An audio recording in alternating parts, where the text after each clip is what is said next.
Good evening all, welcome back in my YouTube channel. जो previous lecture था उसमें अपन ने जो है एंटीना एंड वेव प्रोपोगेशन का जो थ्योरेटिकल पोर्शन है वो करवाया था अपन ने। तो जो है ये एमसीक्यू वाला पोर्शन जो है स्टडी करने से पहले आप थ्योरेटिकल पोर्शन है वो वीडियो देखना। अगर वो वीडियो देख लोगे तो ये सारे क्वेश्चन आप लोग इजीली कर सकते हो। ठीक है, तो देखो एंटीना एंड वेव प्रोपागेशन जो है इसमें फर्स्ट क्वेश्चन से स्टार्ट करते हैं। क्या है first question? The electric field and magnetic field of radio wave are. देखो जो इलेक्ट्रोमैग्नेटिक वेव जो होती है उसमें इलेक्ट्रिक और मैग्नेटिक फील्ड होते हैं और दोनों एक दूसरे के परपेंडिकुलर होते हैं। ठीक है, तो देखो क्या है, फर्स्ट है परपेंडिकुलर टू ईच अदर, बिल्कुल सही है। Perpendicular to direction of propagation, ये भी बिल्कुल सही है। तो आंसर क्या आएगा? Both A and B. Next question है which of the following are electromagnetic. Electromagnetic देखो रेडियो वेव इलेक्ट्रोमैग्नेटिक है, लाइट भी इलेक्ट्रोमैग्नेटिक है, गामा वेव्स भी हैं। तो आंसर क्या आएगा? D, all of the above. Next question है up to which frequency the ground wave propagation is use. तो देखो ग्राउंड वेव प्रोपगेशन जो है वो जो है kilo hertz to mega hertz तक होता है, अप टू 2 मेगा हर्ट्ज तक। ठीक है, तो आंसर क्या आएगा? ए आंसर आएगा।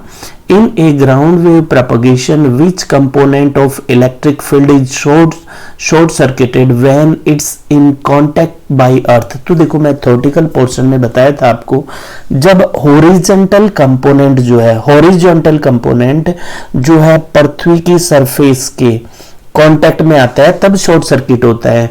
तो कौन सा है? हॉरिजॉन्टल। तो आंसर क्या आएगा? ए। नेक्स्ट है during ground wave propagation earth behave like a. तो देखो मैंने बताया था ग्राउंड वेव प्रोपगेशन में अर्थ जो है लीकी कैपेसिटर की तरह बिहेव करेगी। तो आंसर क्या आएगा? ए। फिफ्थ में भी आंसर क्या है? ए। नेक्स्ट है sky wave propagation reflect the frequency. तो स्काई वेव प्रोपगेशन जो है 2 मेगाहर्ट्ज टू 30 मेगाहर्ट्ज की फ्रीक्वेंसी को रिफ्लेक्ट करेगा। तो आंसर क्या आएगा? बी। नेक्स्ट है at what distance the sky wave propagation is present with the earth surface. तो स्काई वेव प्रोपगेशन जो है देखो एटमॉस जो अपना आइनोस्फीयर होता है उसका होता है 50 to 400 किलोमीटर। तो इसका क्या आएगा? 50 to 400 किलोमीटर। ठीक है, नेक्स्ट है space wave propagation reflect the wave with frequency. तो देखो स्पेस वेव प्रोपगेशन जो है अबो 30 मेगाहर्ट्ज किसके लिए आता है? अबो 30 मेगाहर्ट्ज। तो आंसर क्या आएगा? इसमें डी आंसर बिल्कुल सही है। स्पेस वेव प्रोपगेशन एट विच frequency band. Space wave propagate जो है, स्पेस वेव जो है वो वेरी हाई फ्रीक्वेंसी को प्रोपोगेट्स करता है। तो आंसर क्या आएगा? VHF ए। कम्युनिकेशन थ्रू LOS यानी line of site can be increased by decreasing the height of antenna. Decreasing the height of antenna जो है communicate through LOS can be increased. We can't increase by decreasing the height of antenna. तो ये क्या हो गया? false हो गया। ठीक है, देखो LOS लाइन ऑफ साइट में जो एंटीना होते हैं वो दोनों एंटीनों के बीच में कोई ऑब्स्टेकल नहीं होना चाहिए। जो इलेक्ट्रॉन बीम जो है वो ट्रांसमिटिंग एंटीना से receiving antenna point two point connection होता है। ठीक है, तो एंटीना का हाइट जो है डिक्रीज नहीं करेंगे, इसमें इंक्रीज करेंगे। नेक्स्ट है in which of the following mode of propagation the wave are guided along the surface of the earth. Along the surface of the earth ground wave propagation जो मैंने theoretical portion में बताया था। In which of the following modes of propagation the ionosphere act as the reflecting surface of the wave। तो ये जो है ionosphere जो है रिफ्लेक्टिंग सरफेस की तरह जो है बिहेव करेगी स्काई वेव प्रोपगेशन में। किसमें? स्काई वेव प्रोपगेशन में। आप स्काई वेव प्रोपगेशन का वीडियो देखना, उसमें मैंने जो है ब्लॉक डायग्राम से भी बता रखा है। An electromagnetic wave consist of, मैंने तुम लोगों को बताया था इलेक्ट्रोमैग्नेटिक वेव में इलेक्ट्रिक फील्ड और मैग्नेटिक फील्ड दोनों होते हैं। तो आंसर क्या आएगा? A, both electric and magnetic field. Next question है what is the lowest layer of the ionosphere. देखो आइनोस्फेयर में अगर अपन देखें सबसे पहले डी लेयर होती है, उसके बाद ई लेयर भी दो में स्प्लिट होती है E1 E2, उसके बाद एफ लेयर होती है, एफ लेयर दो पार्ट में होती है F1 F2। तो सबसे लोएस्ट लेयर कौन सा हो गया, डी लेयर। ठीक है, the DE and F layer are known as DE and F layer जो है कैनले हेविसाइड्स जो है कहलाता है। तो answer C. What is the relation in degree of the electric and magnetic field and electromagnetic wave. जैसे मैंने तुम लोगों को बताया है electric and magnetic field are perpendicular to each other, तो क्या 90 डिग्री का जो है फेज होगा। Frequency in the ultra high frequency range propagate by means of. तो देखो अल्ट्रा हाई फ्रीक्वेंसी जो है स्पेस वेव प्रोपोगेशन में यूज आता है, किसमें, स्पेस वेव प्रोपोगेशन में। ठीक है, इन electromagnetic wave polarisation.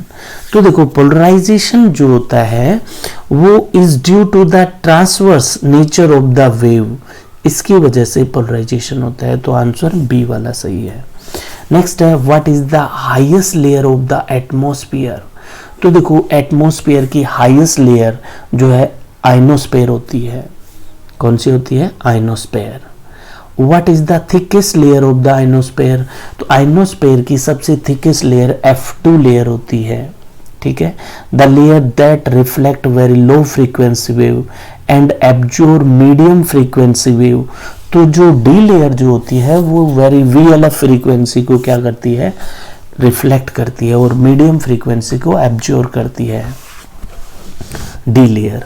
What layer is used for high frequency daytime propagation? तो high frequency daytime propagation में अपन जो है F2 लेयर का यूज, इसमें सॉरी E लेयर का यूज लेते हैं, E layer sorry. What layer is used for high frequency daytime में अपन जो है E लेयर का, तो आंसर क्या आएगा, B। ठीक है, the ground wave eventually disappear as it move further away from the transmitter because of diffraction। देखो अगर इसमें क्या है, डिफ्रैक्शन के थ्रू टिल्टिंग आता है। ठीक है, तो अगर डिफ्रैक्शन और टिल्टिंग दे रखा है तो आप डिफ्रैक्शन करोगे, अगर डिफ्रैक्शन नहीं दे रखा है तो आप टिल्टिंग बोलोगे। जो टिल्टिंग वाला ए ऑप्शन है ये करेंगे। नेक्स्ट 24 का है an electromagnetic wave travel in free space, only one of the following can happen. तो फ्री स्पेस में जब ट्रेवल करती हैं तो केवल एटीन्यूशन पॉसिबल है, तो क्या आएगा, attenuation. If the direction of the electric field of radio wave is horizontal electric field that wave is known to be. देखो if the direction of the electric field, actual में क्या होता है, जो पोलराइजेशन जो होता है वो पूरा का पूरा इलेक्ट्रिक फील्ड जो है हॉरिजॉन्टल है वर्टिकल है उस पर डिपेंड करेगा। अगर हॉरिजॉन्टल है तो हॉरिजॉन्टल पोलराइजेशन होगा, अगर वर्टिकल है तो वर्टिकल पोलराइजेशन होगा। तो आंसर क्या आएगा, D.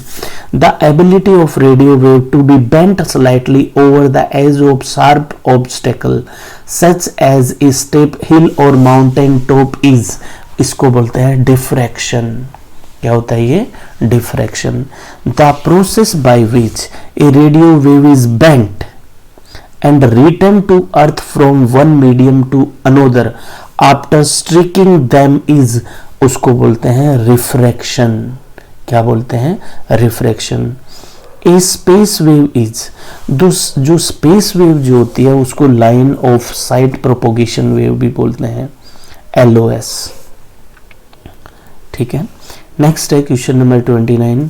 The lowest layer of the ionosphere which exist between 50 to 90 kilometre from the earth surface and reflect VLF and LF waves while absorbing MF and HF wave during day time, D layer होती है। कौन सी layer होती है, D layer. देखो lowest layer D होती है जो 50 to 90 किलोमीटर रेंज में होती है, और VLF और LF जो है उसको रिफ्लेक्ट डी लेयर करती है।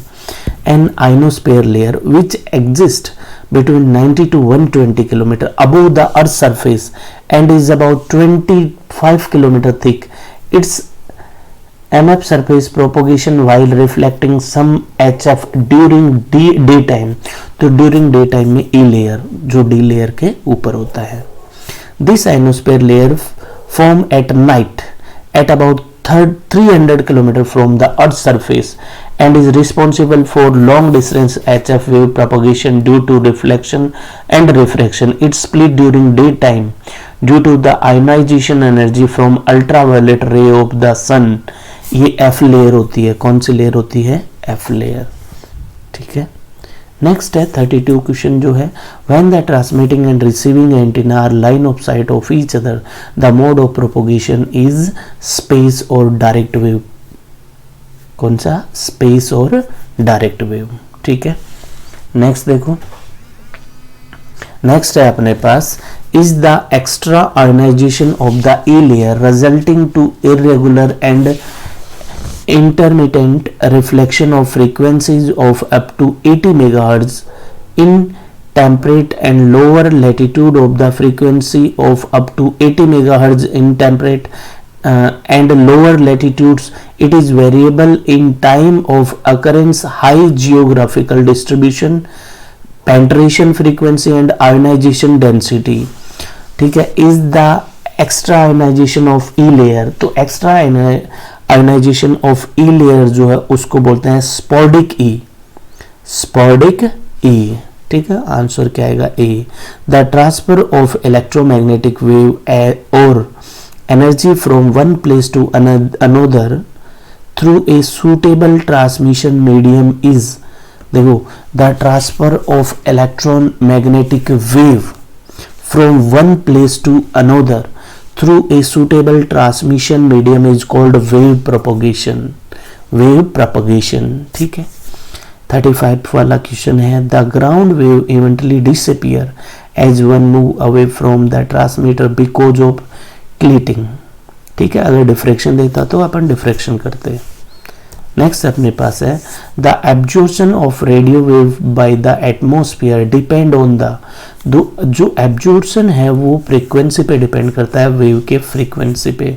तो क्या आएगा? Their frequency. The layer of ionosphere which farthest from the sun. तो सन से सबसे ज्यादा दूर जो है वो डी लेयर होता है.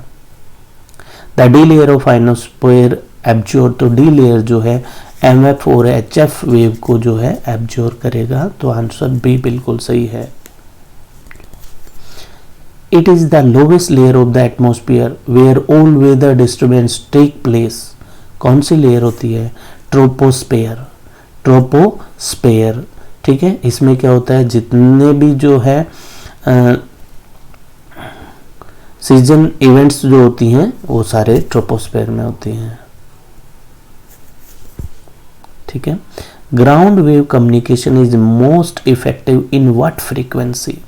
मैंने बताया था हर्ट्ज टू मेगा हर्ट्ज तक होती है. तो इसमें देखो हर्ट्ज टू मेगा हर्ट्ज कौन सा है? आंसर ए बिल्कुल सही है. Kilo hertz to mega hertz 300 kilo hertz to 3 mega hertz. तो आंसर क्या आएगा? A. The type of radio wave responsible for long distance communication by multiple skip is the sky wave. Sky wave जो होता है उसमें multiple scapes होते हैं. Next है अपना 42 का क्वेश्चन है, microwave signals propagate by way of the. Microwave signal जो है स्काई वेव प्रोपोगेशन के थ्रू प्रोपोगेट होते हैं. ठीक है. नेक्स्ट है, the disadvantage of ground wave propagation is. Ground wave require a relatively high transmission power. Disadvantage है, ground wave are limited to very low and medium frequency requiring large antenna. बिल्कुल ये भी drawback है. ground loss vary considerably with surface material. any of these मतलब all of these है. क्या है? all of these. ये सारे के सारे इसकी ड्रॉबैक हैं. the A layer of the ionosphere at propagate and reflect the wave. E layer जो है वो क्या करती है? The A layer of the ionosphere add MF propagation and reflect HF wave. ठीक है. कौन से को रिफ्लेक्ट करेंगे? HF wave. यानी आंसर ए बिल्कुल सही है. 45 में है, is the signal that is radiated by the antenna into the atmosphere where it is bent or reflected back to the earth. ठीक है. देखो वापस कौन सा है? Sky wave signal. तो sky wave signal is the signal that is radiated by the antenna into the atmosphere where it is bent or reflected back to the earth। तो कौन सा आएगा? Sky wave signal. देखो theoretical portion में जो है सारा डिटेल में दे रखा है, आप वहाँ देख लेना। Next question number 46, what type of modulation is primarily used in ground wave propagation. देखो याद रखना, ग्राउंड वेव प्रोपोगेशन में एम्पलीट्यूड मॉड्यूलेशन यूज में लिया था। कौन सा? Amplitude modulation. Thank you for watching this video. इसका जो है सेकंड पार्ट जो है वो भी कल सेकंड पार्ट आ जाएगा, तब तक जो आप फर्स्ट पार्ट देखना। अगर कोई क्वेश्चन बचता है तो आप मेरे को कमेंट बॉक्स में पूछ लेना। अगर आपको वीडियो अच्छा लगे तो लाइक, कमेंट और शेयर ज़रूर करना और चैनल को भी सब्सक्राइब करना।